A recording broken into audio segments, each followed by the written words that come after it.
नमः। विराधाकृष्णाभ्यां नमः।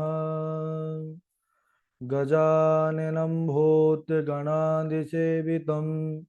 कपित्थजम्बोफलचारुभक्षणम् उमासुतं शोकविनाशकारकं नमामि विघ्नेश्वरपादपङ्कजम्।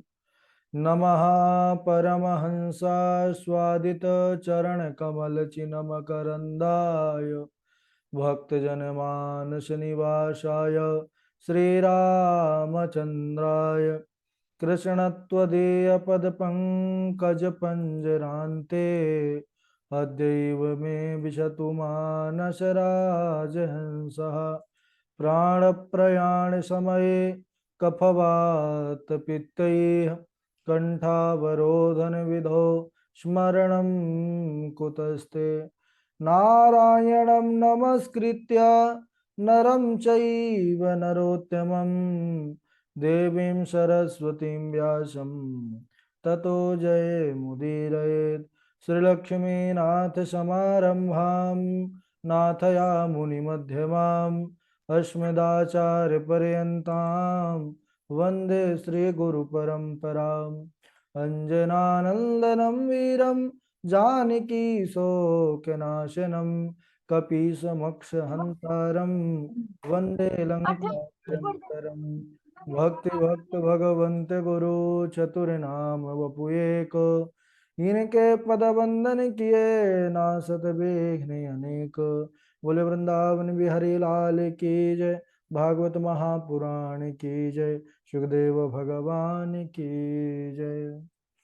परम मंगलमय परात्पर अखिलेश्वर अचिंत कल्याण गुणगण निधान सर्वेश्वर सर्वाधिपति अकारण करुणावरुणालय अकारण करुणाकारक सकल जन्य कल्ल सापहारक परात्पर पर ब्रह्म सच्चिदानंद स्वरूप परम पिता परमात्मा श्री राधा गोविंद सरकार राधा रमण बाधा हरण श्री बांके बिहारी लाल का यह वांगमय शब्दमय विग्रह श्रीमद् भागवत महापुराण कोटि कोटि नमन कोटि कोटि प्रणाम। परम पावन पुराण ग्रंथ पारमहंसों की पावन संहिता को परमाराध्य नंद नंदन यशोदानंदन वृजन रंजन देवकी नंदन श्याम सुंदर श्री कृष्ण के पाद पद्मों पर कोटशः नमन नतमस्तक वंदन एवं अभिनंदन।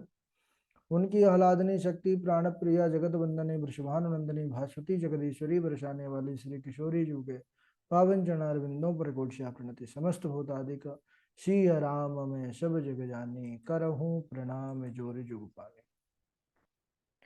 हम सबका यह परमो सौभाग्य एक स्थान पर एक साथ जुड़ करके यह श्रीमद् भागवतम की तैयारी का सुंदर लाभ प्राप्त कर रहे हैं। अभी हम सब इस भागवत भगवान की महिमा पर ही बने हुए हैं। महिमा यानी महात्म, और महात्म के संदर्भ में एक बड़ा उपाख्यान आया पंडित आत्मदेव जी की कथा, जिसमें वह पतित धुंधकारी किस प्रकार से इस कथा के प्रभाव से उसका उद्धार होता है। जिसने पूरा जीवन भर अपना सत्कर्म छोड़ करके और अधर्म के मार्ग पर चला, अनीति के मार्ग पर चला, और उसी मार्ग का अनुसरण करते करते वह मृत्यु को प्राप्त हुआ, अधोगति प्रेत बनना पड़ा उसको। लेकिन जब गोकर्ण जी महाराज उनके लिए उद्योग करते हैं और भागवत कथा का आयोजन करते हैं, तो हमने पाया कि भागवत जी की इतनी बड़ी महिमा कि वह पतित धुंधकारी भी पावन बन करके देव रूप धारण करके प्रकट हुआ। और कैसे प्रकट हुआ? बोले धन्या भागवती वार्ता प्रेत पीड़ा विनाशिनी सप्ताहोपि तथा धन्य कृष्ण लोक फलप्रदा। यह जो भगवान भागवत हैं, यह भागवत की जो कथा है, यह कहते हैं जीवित व्यक्तियों की तो बात छोड़िए, जिसने जीवन ही अपना खो दिया पाप कर्म करते करते, ऐसे जीवों का भी उद्धार करने वाली कथा है। तो अपने जो जीवन रहते भागवत जी की शरण ग्रहण करता है, उसके विषय में तो कहना ही क्या। तो यह भागवत की महिमा अनंत है सज्जनों। पुनः गोकर्ण जी ने जब कथा कहा तो धुंधकारी के लिए विमान आया पहली बार, क्योंकि उसने बड़े कथा को श्रवण के साथ मनन चिंतन किया था। इसीलिए श्रोता के जो लक्षण बताए गए हैं उसी हिसाब से अगर कथा सुनी जाए तो आज भी भगवान कल्याण करते हैं। 3 महीने बाद जब श्रोताओं ने कहा महाराज हमारा भी उद्धार करिए, तो हमने पाया कि जिस प्रकार राम जी भगवान के कार्यकाल में सब अयोध्यावासी साकेत धाम को गए थे। अयोध्यावासिनः पूर्वम यथा रामेण संगता तथा कृष्णेन ते नीतम योगो लोकम योग दुर्लभम। भगवान श्री हरि स्वयं आते हैं हजारों विमानों के साथ और आकर के सबका उद्धार करते हैं। तो यह जो भगवान की कथा है यह उद्धार करने वाली है। इसका विधि क्या है, विधान क्या है श्रवण विधि का? बोले कि 6वां अध्याय जो है इसमें भागवत श्रवण की विधि की विस्तृत जो है तो चर्चा की गई है। बोले कि सबसे पहले जब कथा का विचार आए, वैसे तो कथा के लिए सब दिन और सभी वार शुभ हैं, फिर भी अगर जब हमारे मन में आता है तो आचार्यों की शरण ग्रहण करके उनसे पूछें। दैवज्ञम तु समाहूय मुहूर्तम प्रक्षपयत्नतः विवाहे आदृशम वित्तम तादृशम परिकल्पयेत। सबसे पहले दैवज्ञ यानी आचार्य ब्राह्मण ज्योतिषाचार्य, इनसे मिलिए, प्रणाम करिए और उनसे निवेदन करिए कि कथा जो है सुनने की बड़ी इच्छा है महाराज जी, कब किया जाए। तो जो आचार्य यानी उन आचार्य के मुख से निकली वाणी है उसी के अनुसार अनुसरण करते हुए कथा का आयोजन किया जाए। कितना धन, कितना कैसे क्या खर्च किया जाए, तो व्यास जी महाराज पहले ही बहुत बड़ा इसका बहुत सुंदर निर्णय किया। बोले कि विवाहे आदृशम, यानी कथा का कोई वो नहीं है कि कितना धन इसमें लगता है। जैसे हर पिता अपनी कन्या का विवाह धूमधाम से करता है, एक गरीब होता है वह भी बड़ा अपनी सामर्थ्य के अनुसार प्रसन्नता के साथ ज्यादा से ज्यादा जितना हो सकता है उतना अपनी कन्या को प्रसन्न करने के लिए और उनका विवाह करता है। और कोई राजा होता है तो राजोचित ढंग से उसको अपनी स्थिति को देखते हुए अपने श्रेणी के अनुसार करता है, लेकिन करता तो हर पिता अपनी कन्या का विवाह है। उसी प्रकार भागवत जी की है भैया, जो जितना सामर्थ्य है, भगवान ने जिसको जितना संपत्ति धन दिया है उसका उसी प्रकार प्रयोग किया जाए। बस शर्त यह है कि बिना कंजूसी के धन खर्च किया जाए, क्योंकि अगर कंजूस और उसमें मोह लोभ हो करके हम धन खर्च कर रहे हैं तो फिर कथा में कोई अर्थ हमको नहीं प्राप्त होगा। तो विवाहे यादृशम वित्तम तादृशम परिकल्पयेत। कथा जब पूरा विचार बन जाए तो फिर ब्राह्मणों को, आचार्यों को वर्ण करना चाहिए। विरक्तो वैष्णवो विप्रो वेद शास्त्र विशुद्धकृत दृष्टांत कुशलो धीरो वक्ता कार्योति निष्प्रिय। बोले कि वक्ता कैसा हो? बोले वक्ता होना चाहिए विरक्त होना चाहिए, यानी परहित सक्ता परम विरक्ता, जो केवल नारायण को छोड़ करके दूसरे वस्तुओं पर जिसकी आसक्ति नहीं है वही विरक्ति है। ऐसा विरक्त होना चाहिए जो श्रेष्ठ वक्ता का लक्षण है।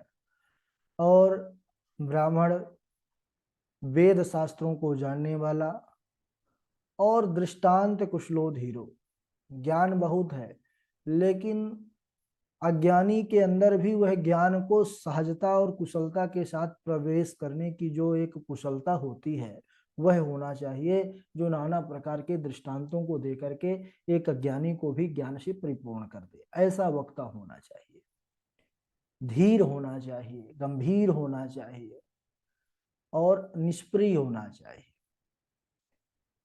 और 5 ब्राह्मणों को कम से कम वर्ण करें।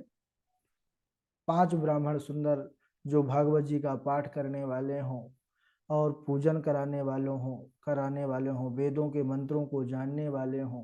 वही आचार्यगण फिर सुंदर वेदियों का निर्माण करते हैं। नाना प्रकार के जो पीठ बनती हैं, सर्वतोभद्र मंडल है, षोडश मातृका है, नवग्रह मंडल है, चतुष्षष्टि योगिनी है और वास्तु मंडल है, क्षेत्रपाल आदि। तो इन सब पीठों का वह विधिवत निर्माण करते हैं, आवाहन आदि करते हैं। इसके बाद जो आचार्य जी होते हैं उनमें से ही जप होता है, गणपति का जप है, द्वादश राजकार मंत्र का जप है और आपके गायत्री का जप है, इनका जप होना चाहिए, पाठ होना चाहिए। और बोले कि फिर आहार के विषय में क्या किया जाए, तो आहार के विषय में भी यहाँ पर निर्णय किया गया सज्जनों। उन्होंने कहा कि अगर 7 दिवस तक बिना कुछ खाए पिए रह सकते हैं तो बहुत अच्छी बात है। तभी तक जजमान जो सुनने वाले थे महाराज बोले, अरे महाराज ऐसा तो हो नहीं पाएगा, 7 दिनों बिना कुछ खाए पिए रहने की बात कर रहे हैं, यहाँ तो 2 घंटा में ही जल चाहिए होता है, 7 दिन में तो परमात्मा की ही बड़ी विशेष कृपा हो जाएगी।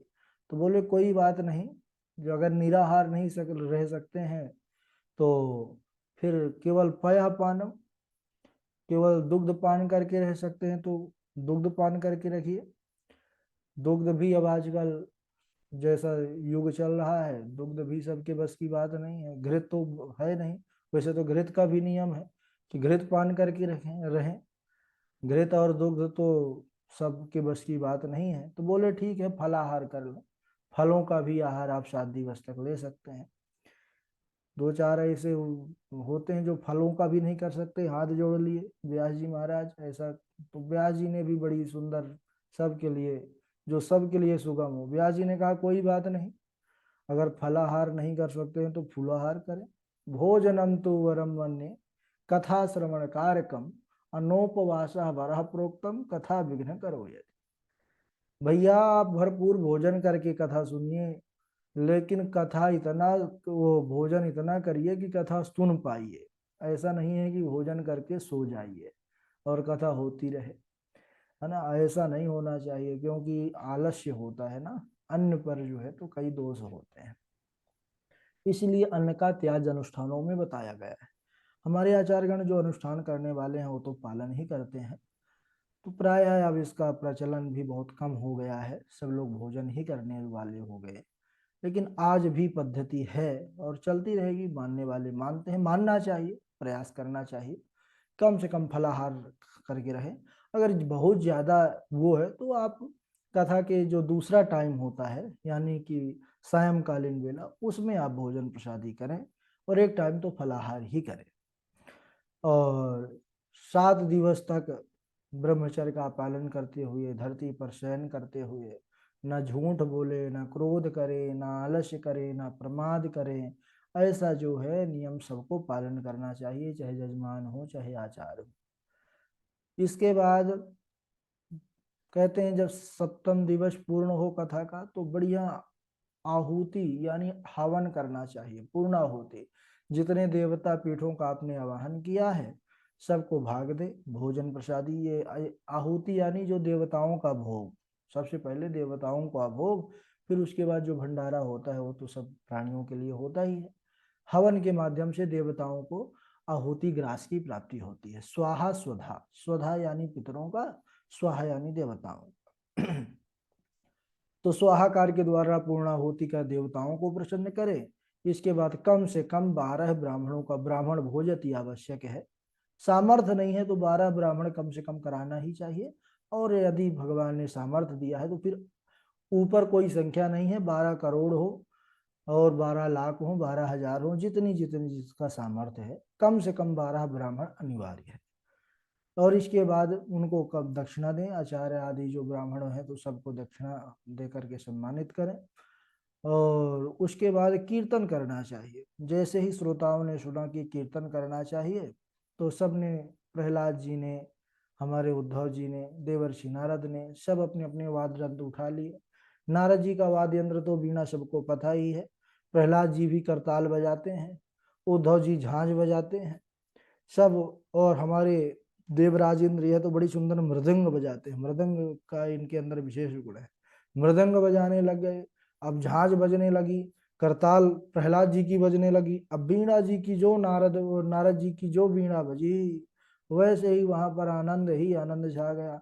सारे जो है कीर्तन करने लगे, श्रीमन नारायण श्रीमन नारायण श्रीमन नारायण नारायण नारायण श्रीमन नारायण श्रीमन नारायण भजमन नारायण नारायण नारायण ब्रह्मा नारायण विष्णु नारायण शिव जी नारायण नारायण नारायण, श्रीमन्नारायण श्रीमन्नारायण, श्रीमन्नारायण नारायण नारायण, माता नारायण पिता नारायण, गुरुवर नारायण नारायण नारायण, श्रीमन्नारायण श्रीमन्नारायण श्रीमन्नारायण नारायण नारायण।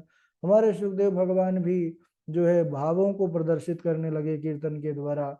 इतना मधुर कीर्तन हुआ सज्जनों, जहां पर नारद जी जैसे श्रेष्ठ देवताओं के ऋषि वीणा के द्वारा कीर्तन कर रहे हो, जहां पर भक्त शिरोमणि प्रहलाद जी महाराज करताल के माध्यम से प्रभु को बुला रहे हो, जहां पर हमारे परम भागवत उद्धव जी महाराज झांझ के द्वारा भगवान को पुकार रहे हो, और जहां पर स्वयं साक्षात कृष्ण स्वरूप सुखदेव ही जहां पर भावों को प्रदर्शित करते हुए कीर्तन कर रहे हो, वहां तो हरि का प्रकट होना महाराज सर्वथा ही उचित है। वहीं पर भगवान श्री हरि वहां प्रकट हो जाते हैं। बोलिए भक्त वत्सल भगवान की जय। सनकादि कुमार जैसे जहां पर वक्ता हूँ, वाह भाई, सनकादि कुमारों ने कहा जय हो प्रभु आपकी सदा जय हो। भगवान नारायण ने कहा रे मुनियों आपकी सदा जय हो। आपने सुंदर कथा कही कि यहाँ पर सभी श्रोताओं को आपने मंत्र मुग्ध कर दिया और हमको भी कर दिया है। हम बड़े प्रसन्न हैं, वरदान मांगिए, जो मांगेंगे वही मिलेगा। सनकादि कुमारों ने कहा कि महाराज अब हम मांगने वाली स्थिति पर ही नहीं है, मांगना ही होता तो लंगोटी तो कम से कम रखते ही, हम लंगोटी भी नहीं रखते हैं, तो क्या चाहिए, हम तो कुछ देंगे। बोले अगर आप देना ही चाहते हैं तो महाराज जहां भी कहीं कथा हो भागवत की वहां आप अवश्य पधारें। भगवान ने कहा तथास्तु। तब से लेकर भगवान श्री हरि जहां पर कथा होती है वहां सदैव ही वह उपस्थित रहते हैं, विराजमान रहते हैं। बोलिए भक्त वत्सल भगवान की जय। इस प्रकार यह महात्म महिमा का विशेष वर्णन हम सब ने अभी तक श्रवण किया सज्जनों। अब हम प्रथम स्कंध में प्रवेश करते हैं। भागवत जी का जो स्वरूप है हम पहले ही श्रवण किए एक बार और समझे। 12 स्कंद हैं, 335 अध्याय हैं और 18,000 श्लोकों की यह पारमहंसों की पावन संहिता है। इसको कोई ग्रंथ शास्त्र और शब्द नहीं समझना है, केवल इतने तक ही यह सीमित नहीं है। यह ग्रंथ शब्द में विग्रह भगवान का है। तेनेयम वांगमयी मूर्ति प्रत्यक्ष कृष्ण एव ही, यह भगवान का शब्दमय मूर्ति और विग्रह कहा गया है। कौशिकी संहिता में इसका स्वरूप वर्णन किया गया है। बोले कि भागवत भगवान भगवान का स्वरूप कैसा कहा गया है, तो श्रवण करिए।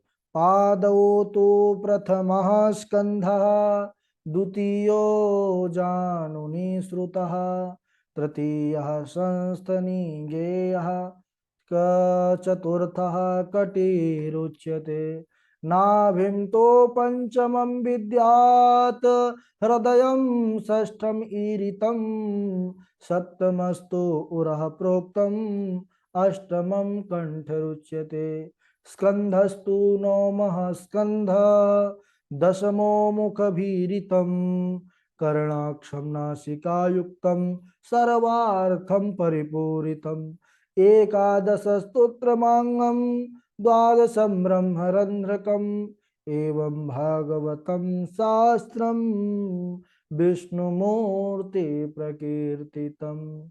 यह विष्णु जी का ही साक्षात शब्द विग्रह है। बोले कैसे, तो पादौ तो प्रथमः स्कंधः, द्वितीयो जानुनि श्रुतः। भगवान श्री हरि के जो चरण हैं ये प्रथम स्कंद कहा गया है। दूसरा स्कंद घुटने की संज्ञा दी गई है। तीसरा स्कंद जो है यह भगवान की जंघा है। चौथा स्कंद जो है यह भगवान की कमर है। पांचवा स्कंद जो है यह नाभि है। छठवां स्कंद यह भगवान का हृदय कहा गया है। सातवां स्कंद छाती कहा गया है। आठवां स्कंद भगवान का कंठ प्रदेश है। नौवा स्कंध बोले कंधा, जो स्कंध है यह नौवा दो उनके दोनों कंधे हैं। और आंख नासिका युक्त यह संपूर्ण जो मुखमंडल है प्रभु का, यह दसम स्कंद है। 11वां स्कंद को भगवान का जो मस्तक है वह 11वां स्कंद है, और ब्रह्मरंध्र जो यहाँ होता है कहते हैं वह ब्रह्मरंध्र 12वां स्कंद है। यह इस प्रकार संपूर्ण भागवत भगवान का ही स्वरूप है। और भागवत भगवान का जो मंगलाचरण है ना सज्जनों, वह अत्यंत विलक्षण है। जो ब्रह्म सूत्र का पहला सूत्र है अथातो ब्रह्म जिज्ञासा, यानी ब्रह्म की जिज्ञासा, ब्रह्म को जानने की इच्छा। तो यह ब्रह्म सूत्र का ही मानिए, जैसे प्रारंभ होता है ब्रह्म को जानना, वैसे ही भागवत जी भी वह ब्रह्म स्वरूप का ही साक्षात्कार कराने वाला यह शास्त्र है। तो उसी ब्रह्म सूत्र का भी इसमें अवलोकन किया गया है। बड़ा विलक्षण है, लेकिन समय हो चुका है। अगले दिवस हम सब जन्माद्यस्य धर्मः प्रोज्झित निगम कल्पतरोर, बढ़िया दिव्य दिव्य भागवत जी का ही स्वरूप को दर्शाने वाले प्रारंभ में मंगलाचरण है। तो हम अगले दिवस उसको उसके भावार्थ को बढ़िया से समझेंगे। आज यहीं तक। बोलिए वृंदावन बिहारी लाल की जय, भागवत महापुराण की जय। बारी बारी से श्लोक सुनाएंगे। पहले प्रयाग जी सुनाएंगे, फिर पूर्वी जी हैं, फिर गणेश झा जी हैं, फिर डॉक्टर हृदय शर्मा जी हैं, फिर अखिलेश द्विवेदी जी हैं। अखिलेश द्विवेदी जी के बाद अनुपमा पराशर जी हैं, फिर मोहित कुमार जी हैं, मोहित जी के बाद शैलेंद्र तिवारी जी हैं, फिर ऋचा पांडे जी हैं, अमित कुमार जी हैं, देवेश जी हैं, देवेश जी के बाद अनामिका शर्मा जी हैं, अनामिका जी के बाद हमारी वैभव जी हैं, वैभव जी के बाद सुप्रभा जी हैं, और फिर करिश्मा भट्ट भी जुड़ी हुई हैं, आप भी सुनाएंगे। रितु शर्मा है और सिमरन शर्मा है, ठीक है। नवीन त्रिवेदी जी भी जुड़े हुए हैं। चलिए स्वागत है आप लोगों का, प्रारंभ करें। राधे राधे गुरु जी, प्रणाम, चरण स्पर्श। धन्या भागवती वार्ता प्रेत पीड़ा विनाशिनी, सप्ताहोऽपि तथा धन्यः कृष्णलोक फलप्रदः। बुद्बुदा इव तो येषु मशका इव जन्तुषु, जायन्ते मरणायैव कथा श्रवणवर्जिताः। अत्रैव बहवः सन्ति श्रोतारो मम निर्मलाः, आनीतानि विमानानि न तेषां युगयत्कुतः। श्रवणस्य विभेदेन फलभेदोऽत्र संस्थितः, श्रवणं तु कृतं सर्वैर्न तथा मननं कृतं। राधे राधे गुरु प्रणाम। ठीक है, बहुत बढ़िया। पूर्वी सुनाएंगे। राधे राधे गुरु जी, प्रणाम। सुनाइए। धन्या भागवती वार्ता प्रीति पीड़ा विनाशिनी, सप्ताहोऽपि तथा धन्या कृष्णलोक फलप्रदा। बुद्बुदा इव तो येषु मशका इव जन्तुषु, जायन्ते मरणायैव कथा श्रवण वर्जिता। पानिकेरा बुदबुदा अश्मानुषिकी जात, देखत ही छिप जाएगा जो तारा प्रभात। अत्रैव बहवः सन्ति श्रोतारो मम निर्मला, आनीतानि विमानानि न तेषां युगपत्कुतः। श्रवणस्य विभेदेन फलभेदोऽश्च संस्थिता, श्रवणं तु कृतं सर्वैर्न तथा मननं कृतं। राधे राधे गुरु जी। बहुत बढ़िया। गणेश झा जी स्वागत है आपका। राधे राधे गुरु जी। हाँ राधे राधे। धन्या भागवती वार्ता प्रेत पीड़ा विनाशिनी, सप्ताहोऽपि तथा धन्य कृष्ण लोक फलप्रद। बुद्बुदा इव तो येषु मशका इव जन्तुषु, जायन्ते मरणायैव कथा श्रवण वर्जिता।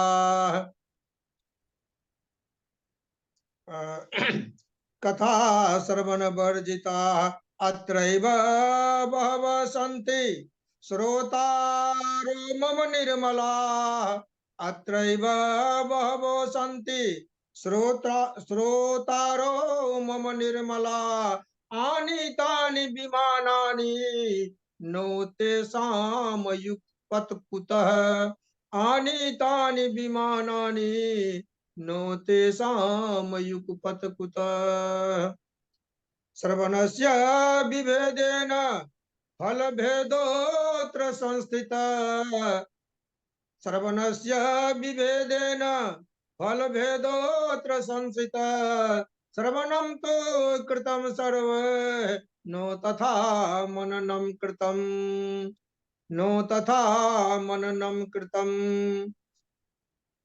पानी केरा बुदबुदा पानी केरा बुदबुदा असमानुष की जात पानी केरा बुदबुदा असमानुष की जात एक दिन छिप जाएगा ज्यों तारा पर भात।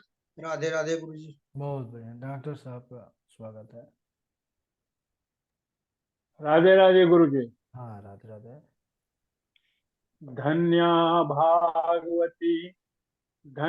भागवती वार्ता प्रेत पीड़ा विनाशिनी सप्ताहो अपि यथा धन्य कृष्ण लोक फल प्रदा बुद्बुदाय तो येषु मशकाय जंतुषु जायन्ते मरणायैव कथा श्रवणं वर्जिता श्रवणस्य विभेदेन फलभेदो अत्र संस्थिता श्रवणं तु कृतं सर्वेण तथा मानं कृतम् अत्रैव बहवः सन्ति श्रोतारो मम निर्मला आनीतानि विमानानि न तेषां युगयुतु कृतः। राधे राधे गुरु जी। ठीक है अखिलेश द्विवेदी जी आपका स्वागत है। राधे राधे गुरु जी। जी राधे राधे। धन्या भागवती वार्ता प्रेत पीड़ा विनाशिनी सप्ताहोपि तथा धन्या कृष्ण लोक फलप्रदा बुद्बुदा इव तोयेषु मशका इव जन्तुषु जायन्ते मरणायैव कथा श्रवणं वर्जितः। राधे राधे। राधे राधे गुरु जी। जी ऋतु सर। धन्य भागवती वर्ता प्रेत पीड़ा विनाशिनी सप्तोऽपि तथा धन्या कृष्ण लोके फल प्रदा ठीक है। अन्त्रेव बहवा सन्ति श्रोतारो मम निर्मला आनीतानि विमानानि न तेषां युगपत् क्षणस्य विभेदन् फलभेदो तु संसिता क्षणं तु कृतं सर्वं तथा मननं कृतम्। राधे राधे गुरु जी। अनुपमा पराशर जी का स्वागत है। राधे राधे गुरु जी। हाँ राधे राधे। मैं आज भी जो मैंने वक्तव्य करना है मैं उसी के ही जो श्लोक तैयार कर रही हूँ मैं वही उसका श्लोक सुनाऊंगी। यस्याम वै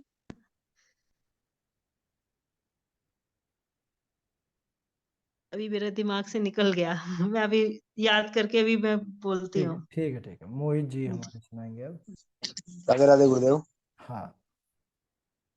धन्या भागवती वार्ता प्रेत पीड़ा विनाशिनी सप्ताहोऽपि तथा धन्यः कृष्णलोक फलप्रदः बुधबुधा इव तो येषु मशका इव जन्तुषु जायन्ते मरणायैव कथा श्रवण वर्जिता अत्रैव बहवः सन्ति श्रोतारो मम निर्मलाः आनीतानि विमानानि न तेषां युग यत्कृतः पानी के सा बुध बुदा असमानुष की जात देखते ही छिप जाएगा जो तारा प्रभात।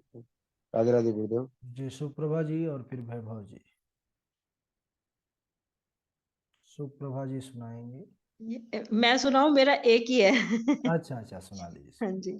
यस्यां वै श्रेयमाणायां कृष्णे परम पुरुषः भक्तिरुपद्यन्ते पुंसः शोक मोह भयापहा। जी ये जब उनको नारद जी को, मेरा अब आगे का चलेगा, जब नारद जी उनको बताकर चले गए हैं तो शम्यप्रस आश्रम में बैठे हुए हैं वेद व्यास जी, और उनको ये हो रहा है कि उनको 3 त्रापों से दूर करने के लिए, क्योंकि उनके पास वो दृष्टि थी जिससे वो भविष्य देख सकते थे, तो उससे उन्होंने सोचा कि ये ऐसी ये कथा लिखेंगे जिससे तीनों तापों का नाश हो और जनमानस का कल्याण हो। तो उसमें फिर ये वाला श्लोक आ रहा है कि यस्याम वही, जिसके श्रवण मात्र से ही भगवान कृष्ण जो परम पुरुष हैं उनके उनके प्रति भक्ति की प्रवृत्ति हो जाती है और सभी प्रकार के शोक मोह और भय का नाश हो जाता है। वाह वाह बहुत बढ़िया बहुत सुंदर। सुप्रभा जी है फिर वैभव है। हाँ राधे राधे। धन्यः भागवती वार्ता प्रेतपीडा विनाशिनी सप्ताहोऽपि तथा धन्यः कृष्णलोकफलप्रद अत्रैव बहवः सन्ति श्रोतारो मम निर्मला आनीतानि विमानानि न तेषां युवयत् कुतः। राधे राधे गुरुजी। जी वैभव जी सुनाएंगे। राधे राधे गुरुजी। जी सुनाइए।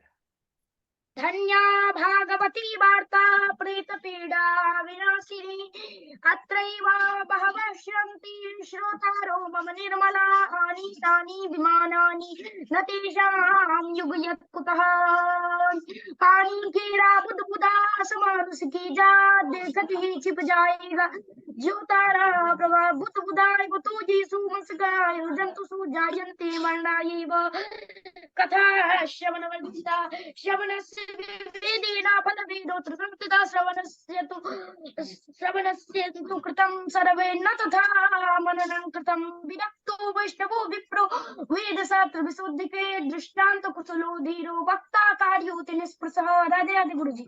बहुत बढ़िया। वैभव जी के